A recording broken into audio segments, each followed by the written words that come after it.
the Camaro water pump assembly on with spacers and the tensioner, and then I also have the heater hoses just bypass back into itself for now. I don't know what I'm gonna do. If the car ever does get a heater core, something put back in, it's easy enough to just plumb those in. New thermostat, because it was only like 30 bucks or whatever for the whole housing and everything.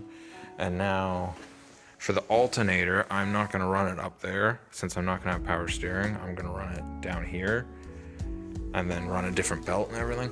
In order to do that, I've bought this ICT bracket basically that comes with bolts, but unfortunately since I have spaced that, because I'm lazy and using the truck harmonic balancer, everything needs to be spaced out, which means this is technically for a Corvette, so that means that this now needs to be spaced out as well to make the alternator sit flush with everything else. So what I did with that was, first of all, this bracket, if your block doesn't have at least two mounting holes on it, this one has one down here. And then I think some of the LS1s have a bolt or a thread right there. This one obviously doesn't because it's a 5.3 out of a truck. Then you're gonna have to drill the other mounting bracket, or sorry, the other mounting bolt hole right here, which is, I believe, M10-1.5 threads. So you just drill that out and then just tap it to the threads of normal, same as every other bolt on this motor pretty much.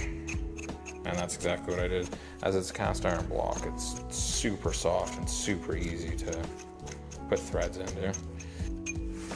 Originally, if I didn't have to space it, you'd have to notch the little bit in here, but I started installing it and then realized that nothing was lining up, so that notch there was essentially for no reason. But if you were to change this to a different harmonic balancer, like one out of the Corvette or something, you would probably have to notch that to run the stock truck alternator, which I plan on doing because this is just all junkyard parts. But since I spaced it, that was just a waste of time to do that.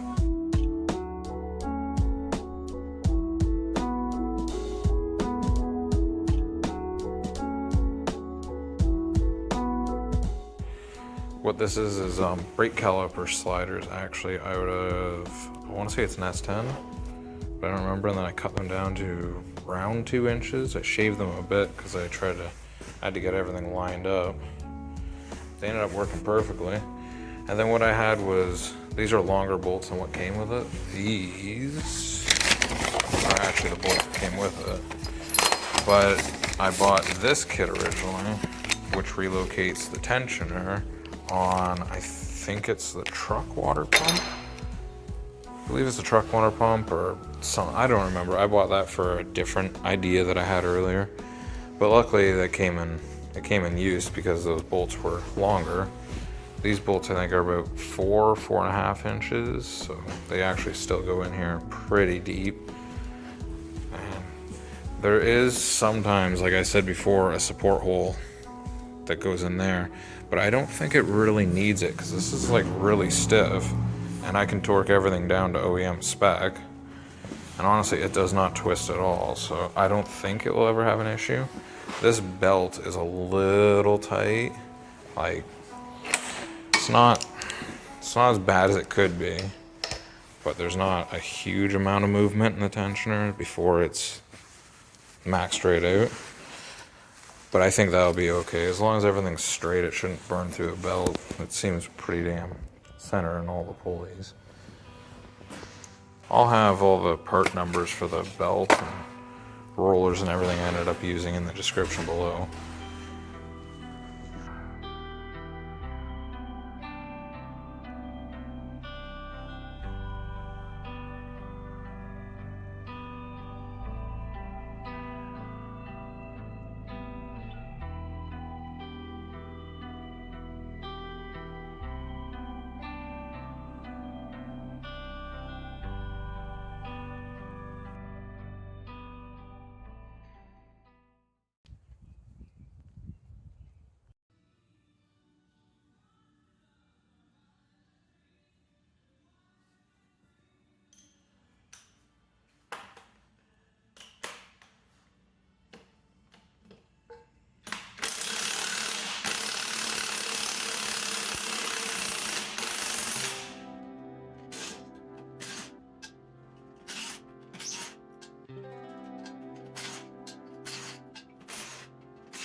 slave, and then remote bleeder, and I only have, these are just the clutch lines I have laying around, so this one is obviously too short. I just put an adapter in it and make it long enough. Theory is it'll be able to bend and then just follow its way and up to the slave. That matches the Nissan. And then I got the remote bleeder on this end.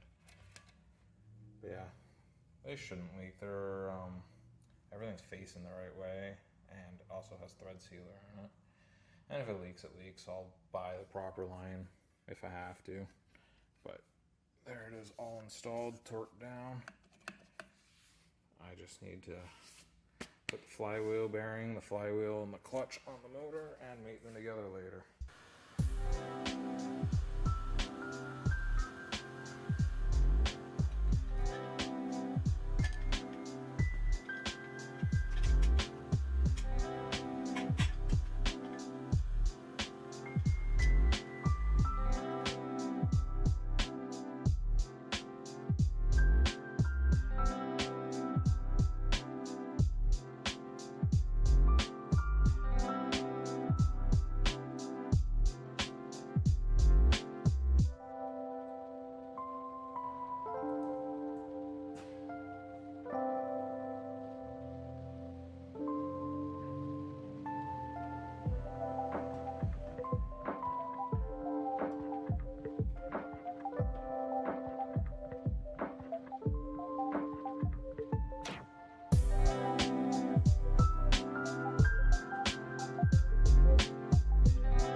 Two 460 LE bell housings. These are shorter ones, I assume, off of S10s and smaller trucks.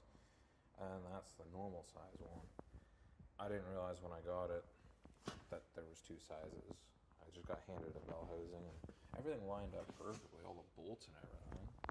I get bolts on fine and it essentially bolts onto the motor in the same spot. It's just too short to fit over the last little, like, half an inch. So now I got the right one. I'm gonna switch it to this one and then try it again.